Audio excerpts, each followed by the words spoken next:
Hello and welcome back to Let's Play Disco Elysium with me, Bring It On. There's a couple of things I forgot to do last episode. I wanted to go talk to Cindy the Skull about her mural, and then I wanted to go check out where Joyce's ship used to be parked.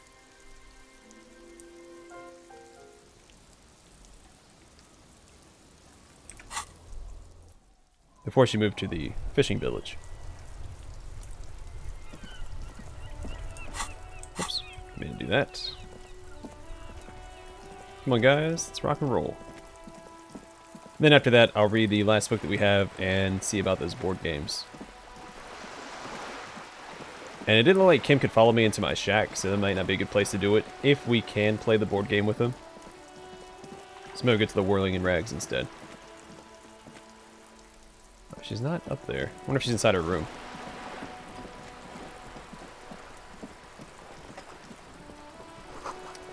Went to the villages on the coast, officer. See you there. Joyce says the note on the post. Except for she's not there anymore either. A little disappointed because she said there was one thing she wouldn't talk about. Or I think my Inland Empire check said she wouldn't talk about until later.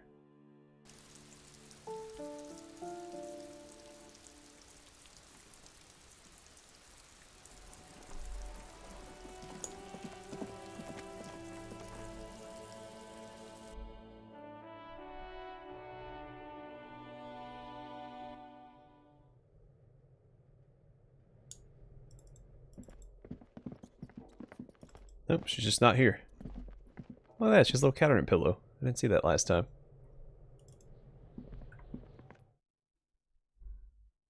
So I wonder if she's gone or if she relocated.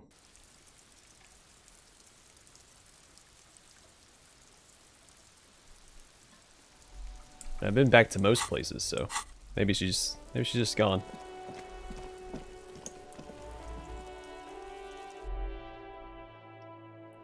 She completed her magnum opus and disappeared into the city.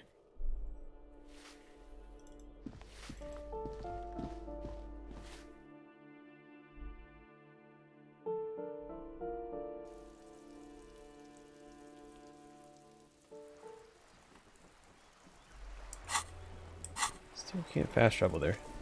Alright. To the whirling in rags and we'll read a book.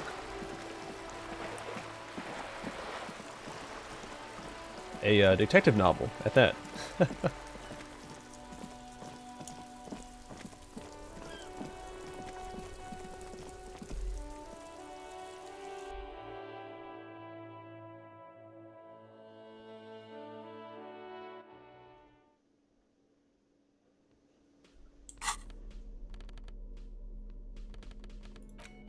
Alright, Dick Mullen and the Mistaken Identity. In your hand, you hold Dick Mullen and the Mistaken Identity. The brittle paperback feels fragile to the touch. Examine the cover. The cover features a pastiche of different scenes. In the foreground, a man in a dark overcoat clutches a pistol to his chest. Rising up behind him are two silhouettes wrapped in a passionate embrace. The tagline reads, Detective Dick Mullen must prove his innocence after an old friend is murdered by someone who looks just like Dick Mullen. That seems to sum up the premise nicely. Are you really reading that, detective? Yeah, I really need to know who this Dick Mullen guy is. Good luck finding it. He's not much of a character, I think you'll find. Just a stand-in for the reader.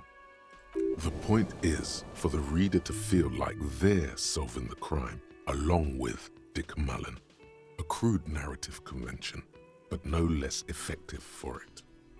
Alright, well, start reading. The story opens with a knock at the door.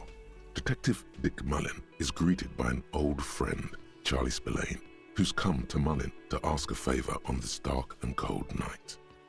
Spillane needs Mullen to drive him in from Vespa to a small town along the Elysium coast. Despite his friend's apparent agitation, Mullen does as he's asked, then returns home where he passes out drunk, as he does most nights.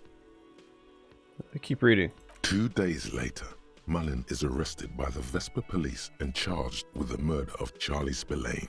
At his interrogation, Mullen learns that Charlie Spillane was shot in a bar in the very town Mullen dropped him off in by a man matching Mullen's description.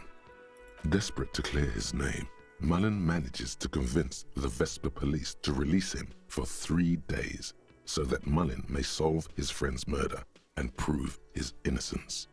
The cops release their prime murder suspect so we can find the real killer. Are you kidding me? What's the matter, detective? Lieutenant turns to you with a start.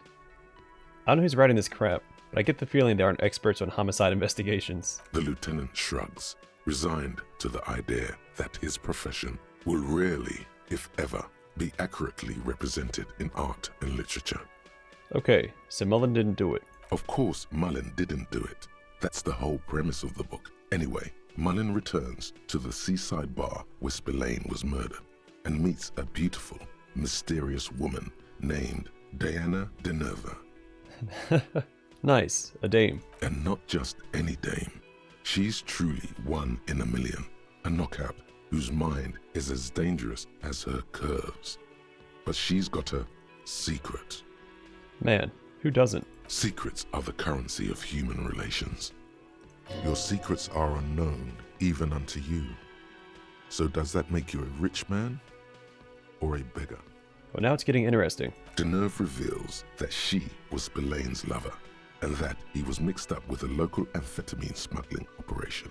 As soon as Mullen begins pulling at strings, the whole conspiracy begins to unravel. Not only is the local police captain in on the amphetamine ring, so is the son of a powerful politician and a strung-out art collector named Torvald, each of whom has his own reasons for wanting Spillane dead. Tell me about the corrupt police captain. Outwardly, the old police captain is a real law and order crypto-fascist, a barrel-chested man who's beaten his share of suspects to pulp. But he's also dirty and increasingly paranoid that someone's going to expose his role in the drug ring. He would certainly have the motive and the means, but the captain walks with a noticeable limp from an old war injury. Is it possible that he was able to conceal it long enough to commit the murder? I want to hear about the politician's son. A typical privileged twat. In all likelihood, he's just in over his head. He does bear a personal grudge against Spillane, though, a former prosecutor who nearly brought down his father's administration. The kid doesn't exactly have Dick Mullen's manly build, but he is the correct height, and while interrogating him at his home, Mullen did notice a certain overcoat that looks suspiciously like his own. And what was that about an art collector? Torvald, the art collector, is a strung-out mess. Frankly, it's hard to imagine him holding a pistol steady enough to actually hit someone, let alone plug them 3 times in the chest the way Spillane got did. That said, Torvald and Spillane have a long history, and while interrogating him, Mullen discovers that Torvald was once involved with Diana Deneuve. Could it be that this is all over a sordid love triangle?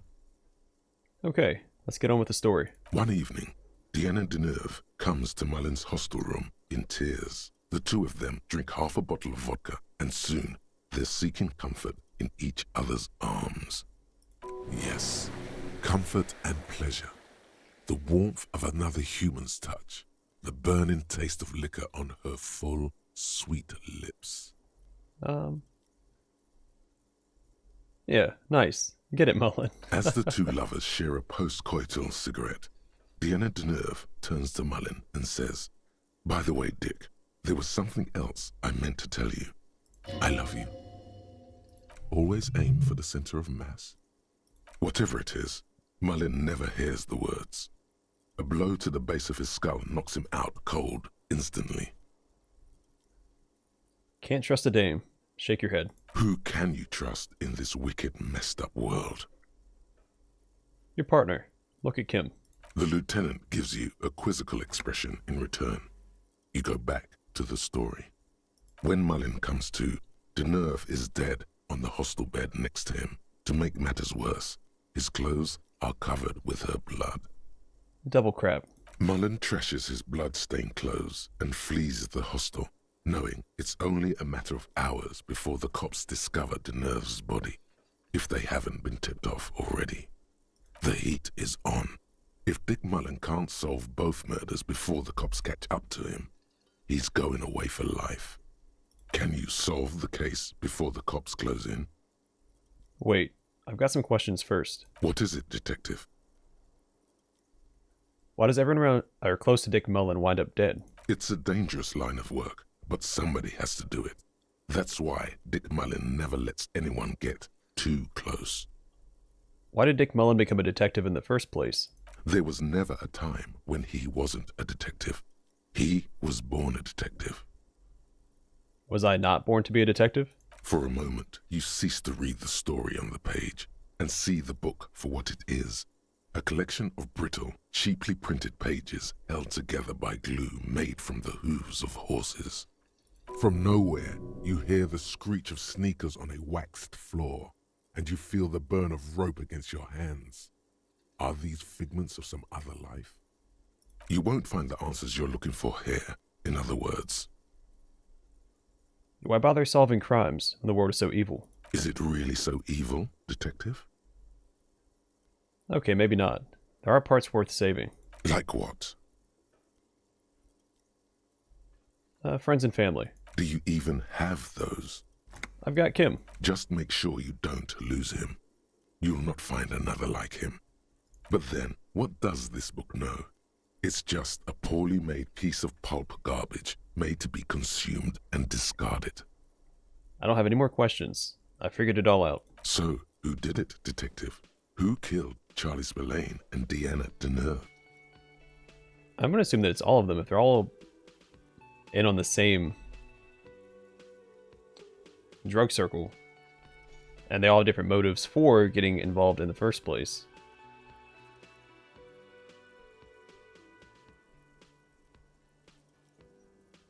I'm going to say it's the politician's son. Could be. Who knows? Only one way to find out. Finish the book. You begin furiously flipping through pages. Even as you know these books follow a series of well-worn tropes, you find yourself completely engrossed. You're turning pages so fast, you don't even notice the ancient spine coming unglued. You try to grab the pages as they come loose, but your fingers aren't quick enough. They're gone. Dozens of pages scatter across the floor. The last fifth or so of the book seems to have been lost. It's possible that you could gather and reassemble the pages, but it would take way too long. Yeah, now I never know. Too bad, Detective. If it's any consolation, the resolution is almost never very satisfying. And on that note, perhaps we should get back to making sense of our own case? Last year, more than 71% of murders in Revachol went unsolved. In Revachol West, that number was closer to 85%. Well, depending on the amount of murders, that could be really good or really bad. I mean, it's bad regardless, but... I mean, if it's only 4 people that got killed, well, you can't have 85% of the 4 people. In your hand, you hold 4/5 of Dick Mullen and the mistaken identity. Alright, put the book away. And we finished a thought. The precarious world. How not to lose. It is impossible not to. The world is balanced on the edge of a knife. It's a game of frayed nerves. You're pushed on by numbers and punitive measures, pain, rejection, and unpaid bills. You can either play, or you can crawl under a boat and waste away, turn into salt, or a flock of seagulls. Your enemies would love that. Or you can fight. The only way to load the dice is to keep on fighting. I like that last line. The only way to load the dice is to keep on fighting. Critical success and failure thresholds lowered by 1. So does this mean I can roll a critical failure with a higher number? Or is it harder to get a failure threshold?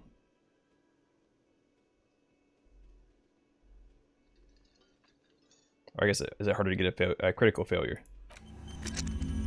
I don't know. Either way, we have Suzerainty to play. In your hands, you hold a brand new copy of the game, Suzerainty. It's snugly wrapped in a skin of plastic. The cover features a charming illustration depicting a mass of grinning laborers loading goods onto a ship, while a richly dressed administrator oversees their work. The exact location and time period are left deliberately vague, but it's clearly meant to represent the economic relationship between the Revacholian suzerainty and its many vassals. Shake the box. The box has a nice heft to it. You hear the rattle of individual wooden tokens and feel their weight shifting back and forth. What treasures wait in store for you? Even before you open it, you can tell that this will be a meaty game of grand strategy and complex player interactions. Remove the plastic wrap. The plastic wrap rips off as easily as a bodice in a tawdry historical romance. Open the box. There's a hiss as the lid slides off. Inside, you find a thick, full-color rulebook and more than a dozen pouches of various wooden components. Savor that new board game smell. A mix of wood, paper, and ink, all wrapped in the sweet must of cardboard. Read the rule book. Welcome to Suzerainty, a game of economic strategy for the whole family. The rulebook is sumptuously illustrated and thick as a Gradian novel. Keep reading. The instructions are opaque at first and introduce many concepts you're not familiar with. Fortunately, there are many diagrams and examples throughout. You soon figure out the basic conceit. Each player represents an administrator for the suzerain of Revachol. Your objective is to increase the suzerain's wealth and renown by accumulating victory points. How do you accumulate victory points? That's where the suzerain's vassals come in. The game features 4 vassal nations, each one home to an economically important resource. Each turn, the player collects resources from vassals where they've placed workers. They may then rearrange their workers, fulfill contracts for coin and bonuses, or build structures back in Revachol. As you leaf through the pages, your eye catches on a sidebar labeled Advice for Beginners. Read the advice. Remember, there are many paths to victory in Suzerainty, but successful players will find one strategy and commit to it wholeheartedly. How is the winner determined? The actual scoring system appears infinitely complex, with a series of tables and appendices required to compute each player's final victory point total. You skip that part for now. Examine the components. You open up a number of pouches containing wooden tokens. There are also several punch boards with other cardboard components that will need to be punched out before you can play. Alright, punch out the cardboard pieces, one by one. Each cardboard token makes a satisfying tsk as you pop it out. Soon, a neat pile of cardboard coins and counters has accumulated before you. What? You're not going to offer to let me punch any of them out? My bad, I didn't know you were paying attention. Check out the wooden tokens. In addition to the worker and building tokens used by each player, there are also several piles of colorful resource tokens, each representing one of the game's 4 principal resources. From the Empire of Safre, orange apricot tokens. From Ilmarat, the ancestral name of Ilmara, gray marble block tokens. From the Semenine Islands, white sacks of sugar tokens. And from Supramuindi and Sarah Maritza, magenta tokens for unprocessed cocaine leaves. Oh, those are nice. Lieutenant picks up a sugar token and admires it. Put the components away. You hold the open game box before you. Hey Kim, wanna play? The lieutenant looks over the rulebook before he sees something that makes his eyes go wide. Holy shit. The average playing time for this game is 1 to 6 hours. I'm not sure we can afford to set aside that kind of time for a game. Let's put the game away. And we will try anyway. Suggestion.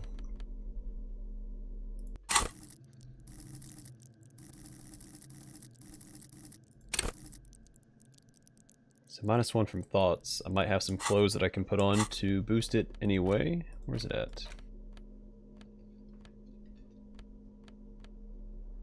Here we go. Slap on the blue coat.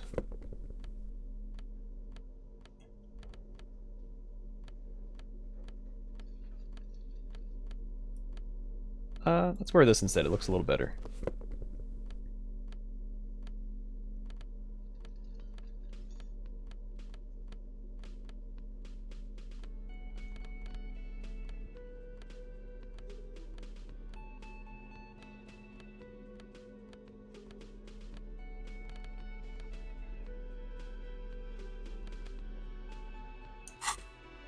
Alright, let's try it again. The suzerainty box is heavy and slightly awkward in your hands. You give it a light shake and feel the pieces shift around inside. Alright, convince Kim to play with you. What? Does the lieutenant hate fun? Is he the fun police? Who died and made you the fun police? The lieutenant gives you a sour look. He may or may not hate fun, but either way, he does not appreciate your attitude. Alright, convince Kim to play with you. What is detective work if not an elaborate game? You need logical inference, attention to detail, the ability to analyze your opponent's motives. Come on. It might help us think of more creative solutions to the case. I do feel like my thinking has become somewhat rigid. Maybe a little diversion to keep the mind limber is just what's in order. See? He's doing the hard work himself. All he needed was a little nudge. Alright, you've convinced me. How do we play? I read the rules already. I'll show you. You explain the basic setup procedures to the lieutenant, who seems to be a quick study. You each take your bag of tokens and counters and unfold the board between you. In the center is the crown of Revachon. Radiating outward are her colorful vessels, each one supplying some raw material desired by the suzerain. Apricots from Safre, archaeological treasures from Ilmarat, sugars from the Seminine Islands, and magenta cocaine from Supra Muindi and Sarah Maritza. There's also a neat little log to keep track of your progress in case you need to put the game away and return to it later. The lieutenant goes first. He draws a contract card and moves several of his workers to the Safre territory of the board, and the others to the Seminine Islands. Alright, detective, your turn. You have a few options available to you. Will you try to fulfill contracts right away, or rearrange your workers to maximize production on future turns? Remember what the rulebook said. You'll want to choose a strategy early on and stay committed to it. Rearrange your workers. I assume this is the rearrange your workers option. You want to set up for an economically stable empire. Well, depending on what game you're playing. I'm thinking like in 4X terms. Take care of economics early on so you can wage war later. So let your workers rest for a while. What? It's the very beginning of the game. Your workers haven't even done any work yet. Well, that's not what I meant. Okay, well, okay, make them work a little, but not too much. That's more like it. You produce a handful of archaeological treasures and a smattering of other resources. Meanwhile, the lieutenant spends 2 of his sugar and 1 of his apricot tokens to complete his contract card. He is rewarded with 4 coins and a round wooden token that he places in the center of the board. That's a market. It's worth 2 victory points. Alright. Let's glower silently. The lieutenant returns your baleful look with a satisfied grin. Come on, is that your game face? You're practically broadcasting your position to the lieutenant with that expression. Glancing over the board, you see several possible strategies. Pressing more workers into service would increase your economic output and help you to survive a possible conflict with the lieutenant. Or you could ignore your labor supply and focus on fulfilling contracts for points and resources. Those aren't your only options. You could also show your workers how much you appreciate them by investing some of that wealth in them. After all, they're the ones producing wealth for the suzerain. Well, sure, You can do that. It's just not a terribly effective strategy, but then it's up to you. Focus or press more workers into service. Using your powers of persuasion, you convince more workers to join your cause. After several turns, your worker tokens greatly outnumber the lieutenants. A vast army of expendable labor is at your command. Gaze on your workers like a harsh but proud deity. Too bad investing in your workers just isn't worth many points.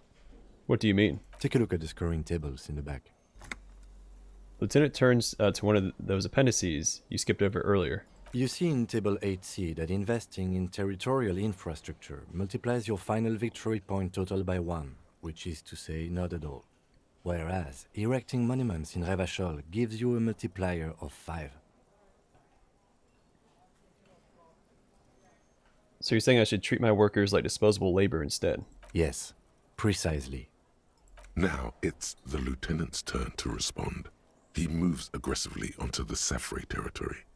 Soon, his workers are producing a steady supply of extremely valuable apricots. For several turns, you struggle to respond to the lieutenant's burgeoning apricot empire. Eventually, you relocate the majority of your workers to Supremawindi and Saramoritza, where they begin producing a bumper crop of cocaine tokens. You draw a new contract card. According to the text, there's an aristocrat willing to trade a large supply of cocaine for a number of coins and access to a rare bonus. Amplified music worth 7 victory points.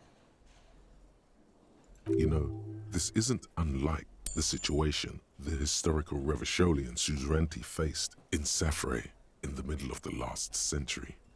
Tell me more. Well, the suzerain was looking for new markets for all the cocaine it was producing, and it settled on Safre.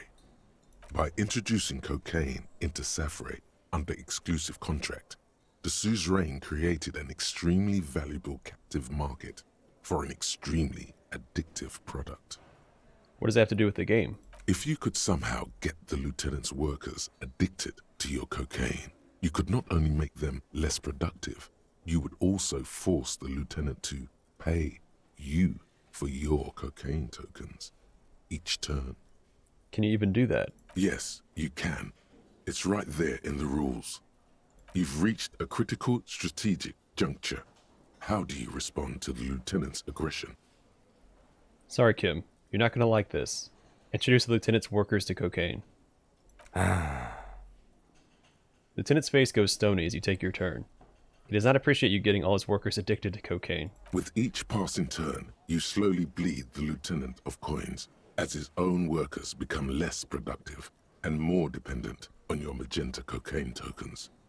As a matter of historical fact, this is almost exactly what happened in Safre.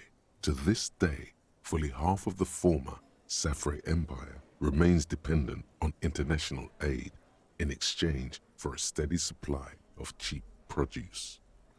Isn't this what they did in the apricot suzerainty in real life? More or less. Lieutenant says he's thinking less about matters of historical wrongdoing than how to get out of the jam you've put him in. Realizing victory is slipping away, the lieutenant launches a desperate gambit: protectionism. By erecting tariffs on your cocaine, he hopes to starve you out of the market at the risk of incurring the suzerain's disfavor. The end game is upon you. Do you escalate the trade war with the lieutenant in hopes of crushing him with your economic might? Or do you ignore his aggression and focus on building the mighty victory column structure in Revachol herself? Alternatively, you could throw the whole game away by trying to build a public education system for the children of your workers. The choice is yours. That's on, Kim. Launch a trade war. The lieutenant nods gravely as you erect tariffs against his apricots and sugar. This is going to get ugly. With every turn, tariffs are raised until neither you nor the lieutenant are producing any income or generating resources for the suzerain. Even in the best of cases, it's impossible to really win a trade war. But this is far from the best case, and the lieutenant's apricot-powered economic engine crushes yours. Soon, your coffers are empty, and the map lies strewn with your worker tokens. I hope you learned your lesson. The lieutenant says with a sharp smile. Yeah, never get involved in a trade war in Insulindi. Never fuck with Kim Kitsuragi. Now, let's tally up the scores, shall we? Computing the final scores is almost a game unto itself. You each spend an inordinate amount of time making stacks of coins, consulting tables, and struggling with basic addition and multiplication. After double, then triple checking your maths, you have your final score. -5 victory points. You'll be lucky if the suzerain doesn't have your whole family executed for such a pitiful performance. I end up with a negative. I've got 15 points. Lieutenant looks up from his tabulations. Then he says with a slight smirk on his face. Don't look too glum, detective. There's always next time. Figuratively, I mean. There's no way we have time to play this game again. Now, let's clean up and get back to work. You hold the open game box before you. Alright, let's put it away. Well, gosh darn. What if there's a way to actually win that? If I would have picked a different strategy, if I could have won the game. Alright, I think I'm going to call it here. In the next episode, we'll play the other board game and then go talk to Lillian, depending on how long that board game takes. That one took a little longer than I was expecting. And I assume this one's going to take longer. It is a RPG after all, so. Alright, either way, thanks for watching. I'll see you guys in the next one.